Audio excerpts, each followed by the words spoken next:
Ya, jurus baru pemerintah untuk menangani pandemi COVID-19 akan segera diberlakukan. Kebijakan ini adalah PPKM Mikro. PPKM dengan skala pembatasan yang lebih kecil, yaitu tingkat desa, kelurahan, sampai RT RW.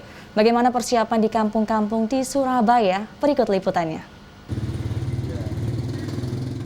Konsep PPKM Mikro yang merujuk pada skala pembatasan yang lebih kecil yaitu desa, kelurahan, sampai RT RW tidak banyak berbeda dengan kebijakan Kampung Tangguh Wanijogo, Surabaya.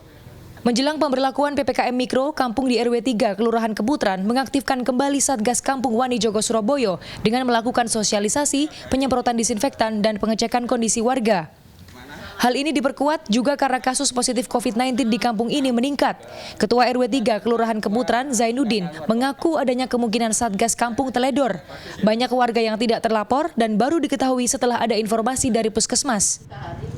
Pengecekan salah satunya adalah kami sendiri, saya selaku Ketua Satgas Kampung Wanijogo Surabaya RW 3 Kelurahan Keputran, berjalan sendiri, kadang dengan pengurus keliling, memantau, menanyakan kondisi warga, dan akhirnya timbul komunikasi, ada yang via telepon, ada yang via WA, itu supaya terkoordinasi. Jadi kita juga koordinasi dengan pihak puskesmas, kadang ada orang yang tidak mau menyampaikan, koordinasi langsung puskesmas langsung menghubungi kami. Berbeda dengan perumahan di RW 10 Kelurahan Medoan Ayu, tak ada persiapan khusus menjelang pemberlakuan PPKM Mikro.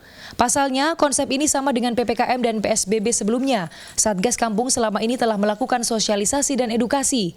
Bagi warga yang melakukan isolasi mandiri, Satgas Kampung juga telah menyediakan meja di depan rumah warga untuk menerima sumbangan kebutuhan sehari-hari.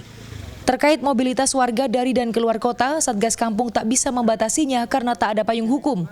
Warga hanya harus mematuhi protokol kesehatan dan kebijakan pemerintah.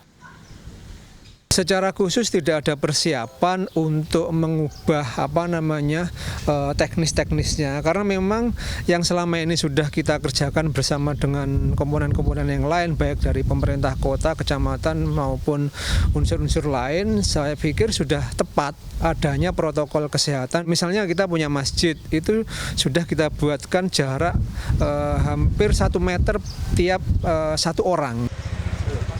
Pemerintah Kota Surabaya mengklaim penerapan Kampung Tangguh Wanijogo Surabaya selama ini efektif. Beberapa pekan ini, pemerintah kota juga mengimbau agar tak ada lagi isolasi mandiri di rumah karena klaster rumah tangga menjadi yang terbanyak kedua setelah perkantoran. Meski rumah sudah memenuhi syarat, namun warga belum punya kemampuan dan tak mengetahui apa yang harus dilakukan selama isolasi mandiri. Menjelang pemberlakuan PPKM Mikro, pemerintah kota mengatakan telah memberikan pelatihan tracing hingga tingkat kelurahan. Ya, otomatis peran 3 pilar tetap yang kita lakukan selama ini, tinggal kita tambah penguatan saja. Kemarin sudah pelatihan untuk tracing sudah kita kuati lagi. Jadi kemampuan tracing di tingkat kelurahan maupun Babinsa, Babin Kamtibmas tidak lagi men-tracking kontak erat saja, tetapi sudah tahu titik pasti ini tertularnya di mana. Berdasarkan Inmendagri nomor 3 tahun 2021, Surabaya Raya termasuk daerah prioritas yang mendapatkan instruksi untuk melakukan PPKM Mikro mulai 9 hingga 22 Februari 2021.